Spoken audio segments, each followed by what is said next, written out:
안녕하세요, 여러분. 오늘은 지난 시간에 이어서 우리가 심한 회로에 대해서 얘기를 해보도록 하겠습니다.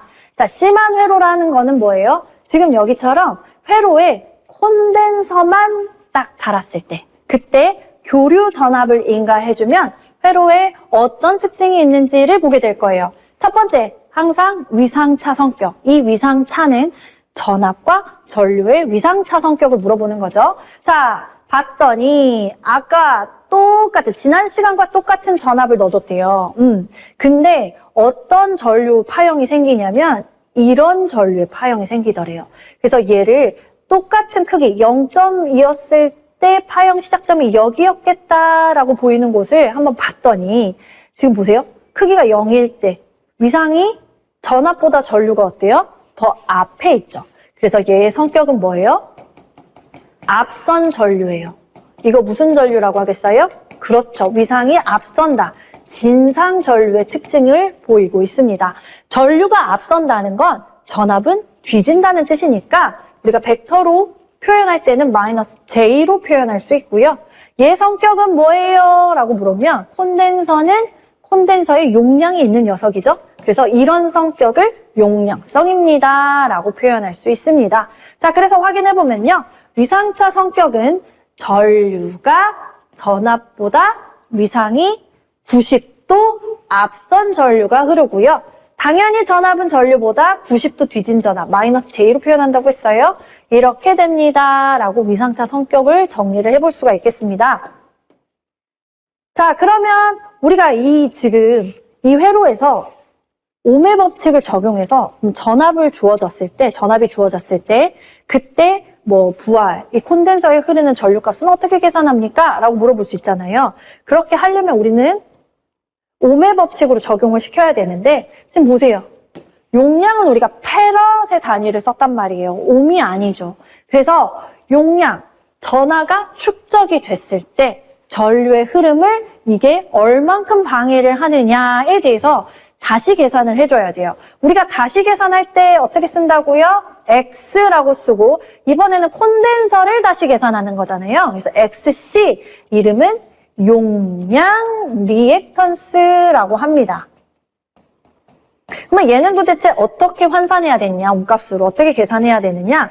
각 주파수에다가요. 용량값을 곱한 걸 역수시켜 주시면 됩니다. 식으로 다시 쓰면요. 2파이 FC분의 1이다. 이렇게 보시면 되고요.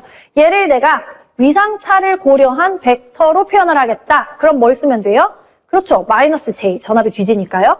마이너스 J. 이렇게 쓰시면 됩니다. 그래서 결론을 보세요. 봐봐요. 주파수의 반비례.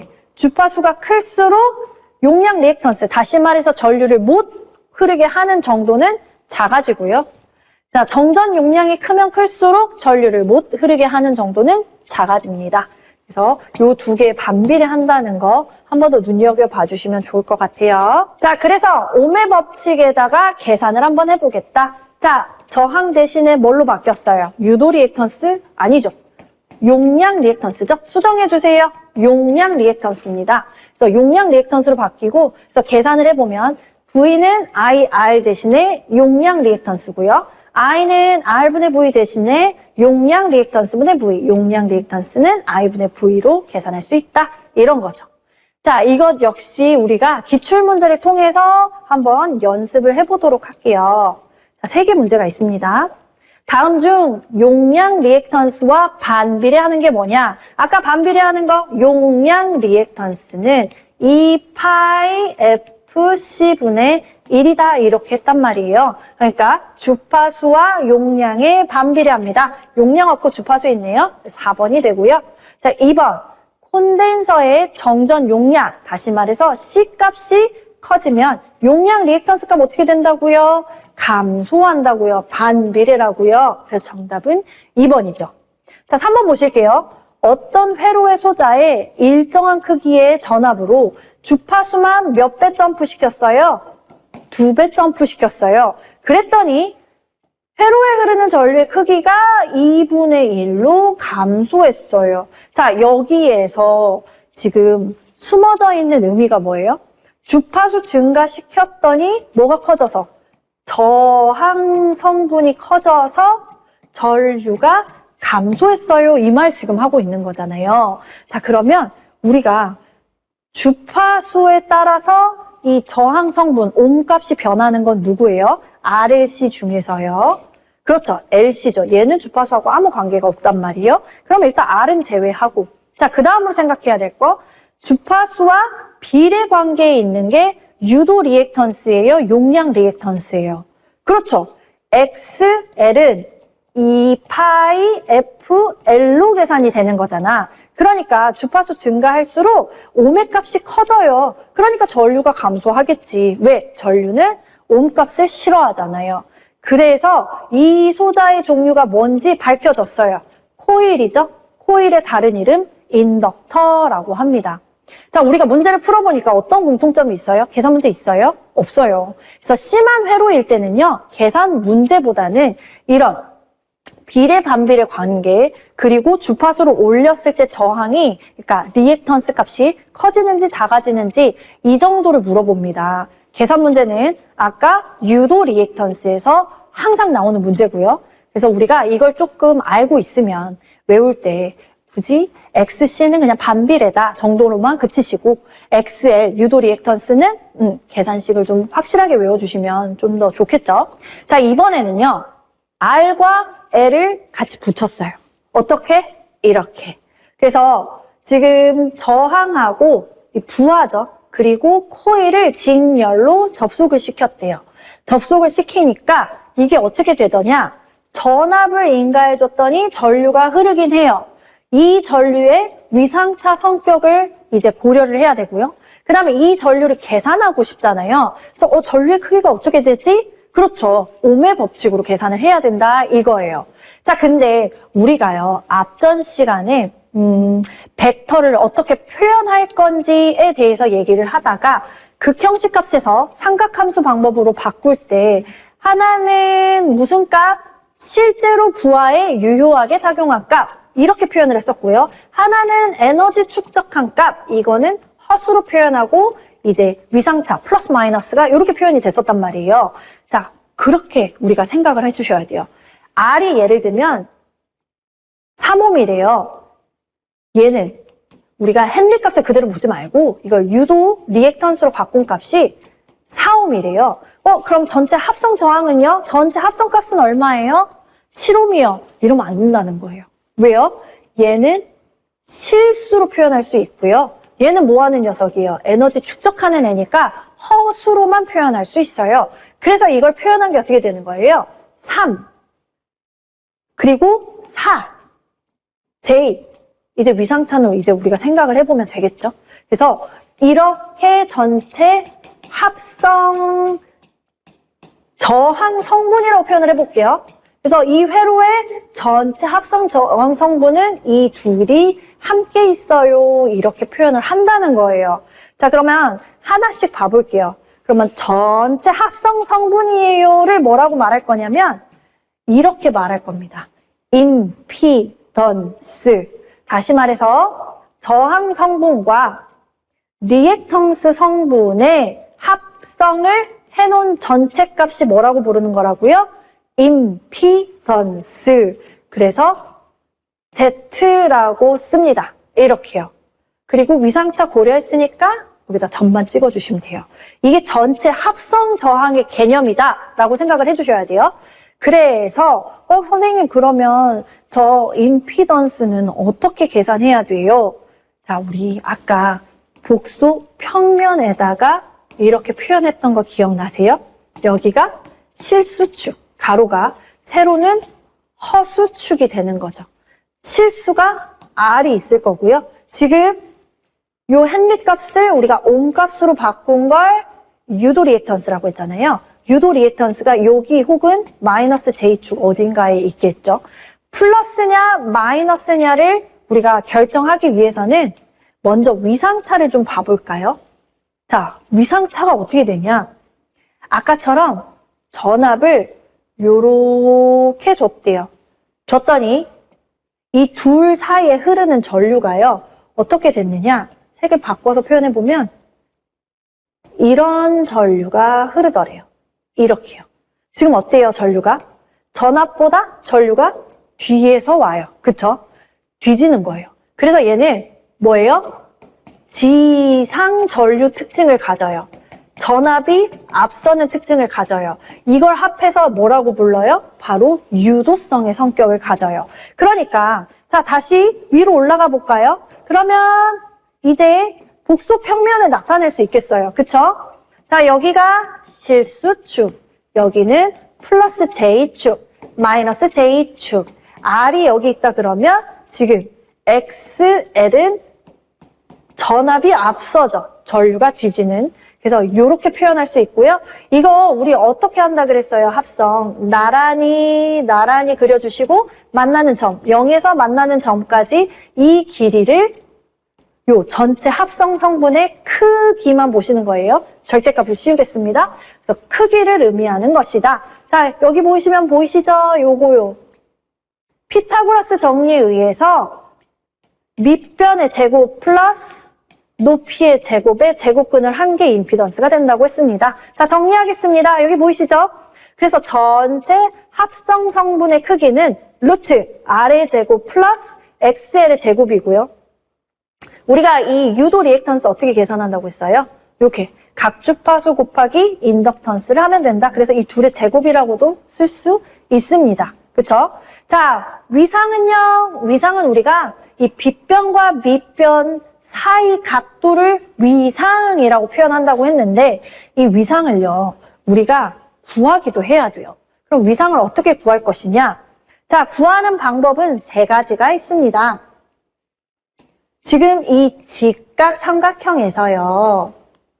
여기가 위상이라고 하면 자, 빗변 기준으로 필기체로 S를 그렸어요. 이걸 우리가 사인 세타라고 하고요. 사인 세타는 빗변에서 높이로 갔죠. 빗변분의 높이가 되고요. 자, 코사인 세타도 구할 수 있어요. 코사인 세타는 빗변 기준으로 이렇게 C를 그리시면 됩니다. 그러니까 임피던스 분의 R이 되고요. 하나 더 있어요. 자, T를 그려볼까요? 밑변분의 높이가 되겠죠. 이걸 우리는 탄젠트 세타라고 하고요. R분의 유도 리액턴스가 됩니다. 이 세 가지로 세타를 구할 수가 있고 이 세 가지를 통해서 구하는 세타는 크기가 모두 동일합니다. 자, 이거 구하는 방법은 어떻게 구하냐? 자, 내가 알고 싶은 건 세타만 알고 싶잖아요. 그러니까 사인으로 양변을 나눠주면 되는 거예요. 이게 끝이에요. 식을 다시 간단하게 쓰면 사인의 마이너스 1승은 이거랑 똑같은 말이에요. 역수라는 뜻이고요. 임피던스 분의 유도 리액턴스가 되는 거고 자, 얘는 어떻게 돼요? 코사인으로 나누면 되잖아요. 그래서 코사인의 역수 임피던스 분의 R이 되고요. 자, 얘는요. 얘는 탄젠트의 역수 R분의 유도 리액턴스가 되는 겁니다. 근데 실제로 우리가 계산할 때 쓰는 방법은요. 얘네 둘은 다 뭘 계산해야 돼요? 피타고라스를 통해서 이 전체 크기를 합성해야 된단 말이에요. 그러면 계산 2번 해야 되잖아요. 그래서 바로 알 수 있는 값. R값과 X값을 통해서 바로 위상을 계산할 수 있기 때문에 이 방법을 씁니다. 그래서 아크탄젠트라고 불러요. 탄젠트의 역수 밑변분의 높이가 되죠. R분의 XL. 자, 유도 리액턴스는 오메가 L로 계산할 수 있으니까 이렇게도 쓴 거예요. 이게 바로 위상이다 라고 보시면 되겠어요. 자, 마지막 세 번째 역률이라는 개념인데요. 역률이 뭐냐면 전체 성분 우리가 교류란 부하에 유효하게 작용한 값도 있고 에너지를 축적하는 값도 있잖아요. 근데 이 둘 중에서 에너지 축적 성분은 빼고 이 내가 부하에 실제로 소비 전력을 나오게 한 값, 그러니까 유효 성분만 보겠다라는 게 역률이에요. 그래서 얘를 다른 말로 하면은 유효율이라고 합니다. 그럼 보세요. 전체 합성 성분이 뭐였어요? 임피던스요. 그 중에서 실제로 부하에 유효하게 작용한 값, 그러니까 진짜 실수보만 따지겠다라는 거니까 그게 뭐가 돼? R 값이 되는 거라고요. R에서 소비 전력이 나오잖아요. XL, XC에서는 안 나오잖아. 그래서 전체 성분 중에서 소비 전력이 나오는 성분의 비율을 본 게 역률이 되는 거예요. 그래서 역률 계산도 하실 수 있어야 됩니다. 그래서 역률은 전체 값분의 유효 성분의 비율 이렇게 생각하시면 좋겠습니다. 그래서 이게 바로 임피던스 관련해서 우리가 정리해야 되는 내용이다.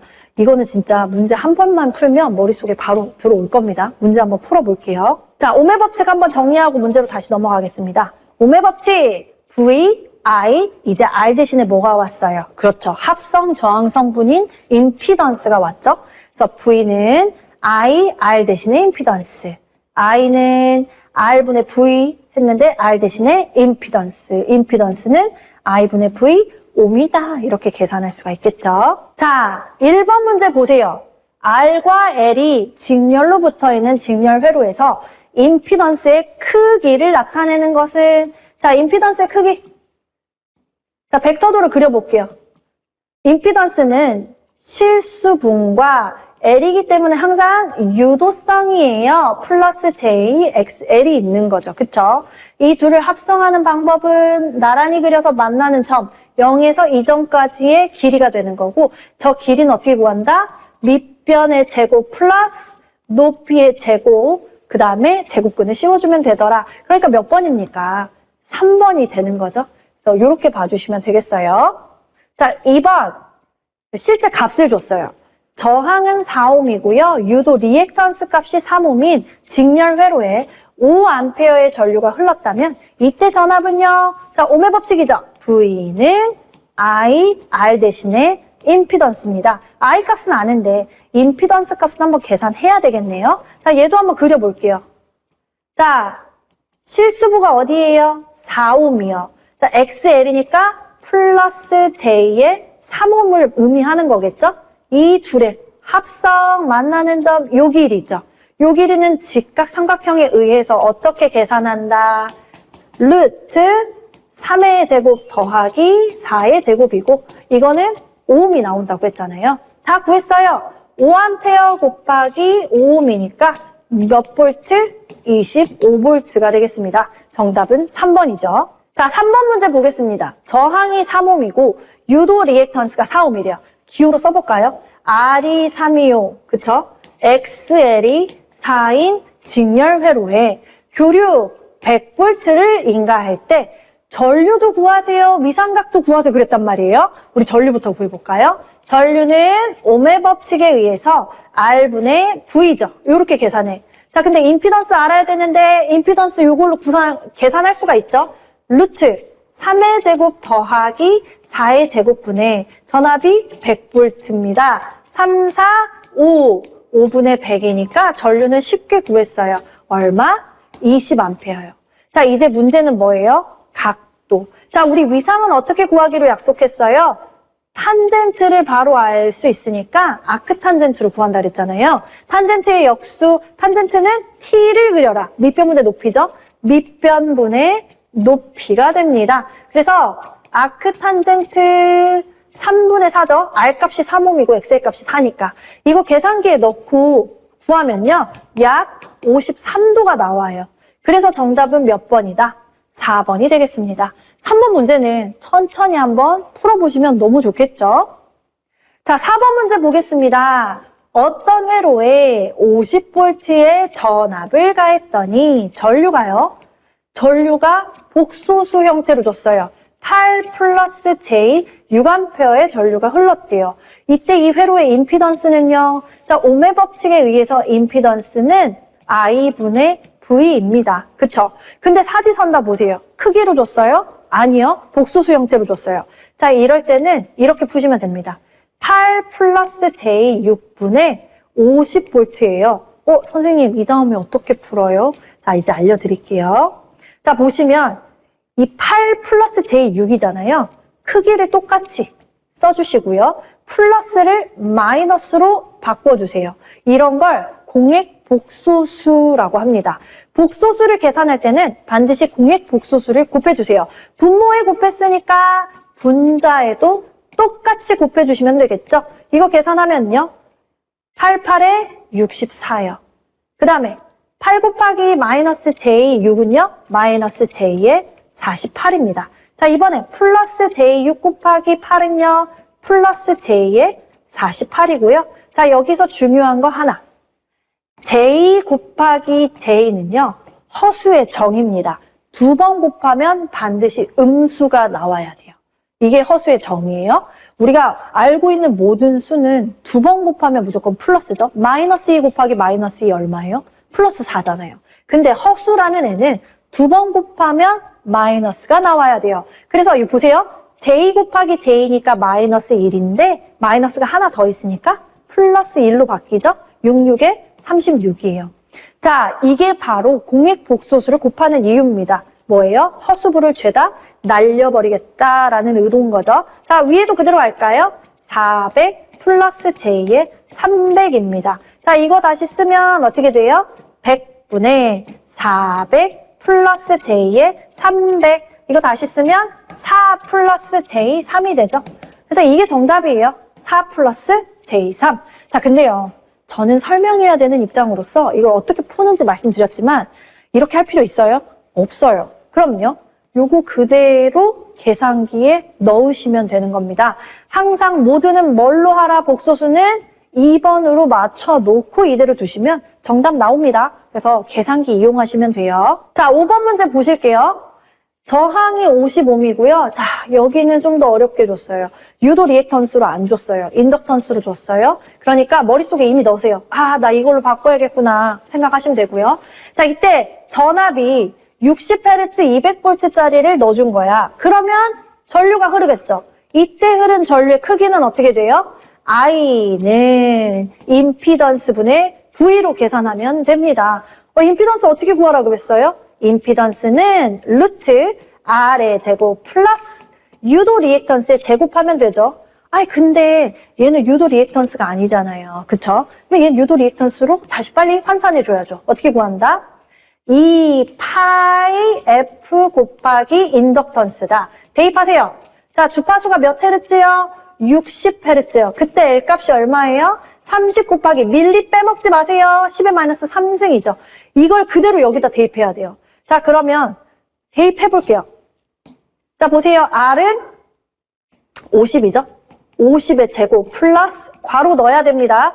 2 파이 곱하기 60Hz 곱하기 30 곱하기 10의 마이너스 3승의 제곱이죠. 요렇게 되는 거예요. 요렇게. V가 얼마? 200V. 이거 그대로 계산기에 넣어주시면 돼요. 계산기에 넣어주면 약 얼마 나와요? 3.9가 나옵니다. 그래서 정답은 1번이고 5번 같은 문제는 난이도가 꽤 높아요. 그래서 할 수 없다. 이게 무슨 말인지 모르겠다? 버려야죠. 그쵸? 제가 그 전에 이런 말을 안 했어도 선생님 푸는데요. 저는 이해가 안 돼요. 모르겠어요? X요. 저처럼 빨간색으로 X하고 그냥 이거는 버리는 문제로 빨리 분류를 하셔야 돼요. 자, 마지막 문제 보도록 하겠습니다. 자, 보시면 저항과 코일이 직열로 연결된 회로에서 직류 200V를 넣어줬더니 20A의 전류가 흐르고 잠깐만. 자, 그려볼게요. 자, 저항과 코일이 이렇게 있을 때요. 여기다가 교류가 아닌 직류를 넣어줬대요. 자, 여기서 잠깐이요. 아셔야 될 거예요. 플러스와 마이너스의 일정한 전류를 변화량이 없어요. 직류는 변화량이 없는 일정한 전류잖아요. 그러면 여기서 뭐가 안 생겨? 인덕턴스가 안 생겨요. 왜요? 변화하는 그러니까 전류의 변화량이 있을 때만 기전력이 생기니까 이 기전력의 비례 상수인 L이 있다고 보는 건데 일정한 전류에서는 얘가 없어요. 그러니까 어떻게 생각하시냐면요. 직류 전원을 넣었다? 아하, 그냥 이렇게 돼 있는 거랑 똑같은 거구나. 이렇게 보시면 돼요. 그러니까 보세요. 200V를 인가했을 때 전류가 몇 암페어 흘렀어요? 20A 흘렀어요. 자, 그럼 ohm의 법칙에 의해서 R 값이 계산이 가능하네. R은 I분의 V니까 I가 20이죠? V는 200이죠. 아하, R이 10ohm짜리였구나. 여기서 이렇게 힌트를 주는 거예요. 자, 뭘 알 수 있었다? 10ohm짜리인 거 알 수 있었다.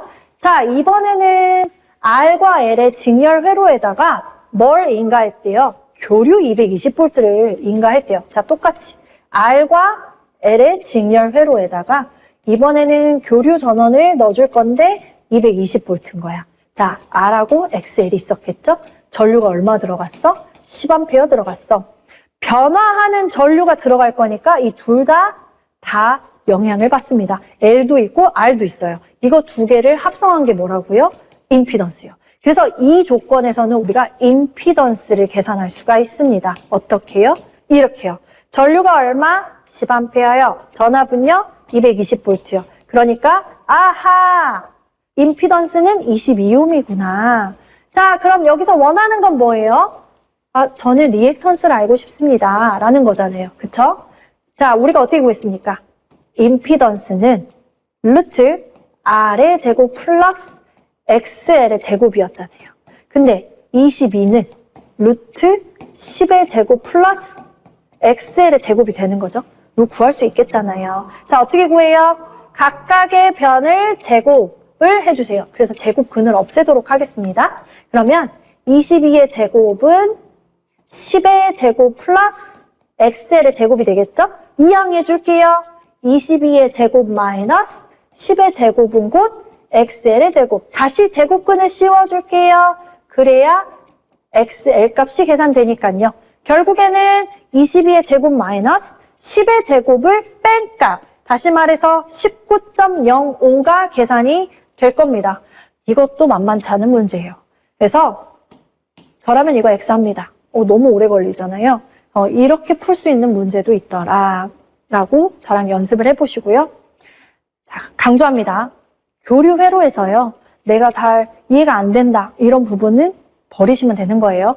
굳이 그걸 끝까지 풀려고 하셔도 돼요. 재밌잖아요. 근데 시험을 보는 사람 입장에서는 우리가 좀 더 효율성 있게 접근하시면 좋을 것 같습니다. 자, 그러면 오늘은 여기까지 정리를 해보고요. 지금 되게 어려웠어요. 그쵸? 항상 순서는 위상차 성격을 고려한 다음에 그리고 나서 오밀 법칙을 적용을 시켰습니다. 아셨죠? 그래서 이 두 개를 꼭 한번 정리를 해보시고 문제로 한번 이제 실제 풀어보시고 그리고 마지막 정리를 해보시면 좋을 것 같습니다. 오늘도 고생 너무 많으셨어요. 고생하셨습니다.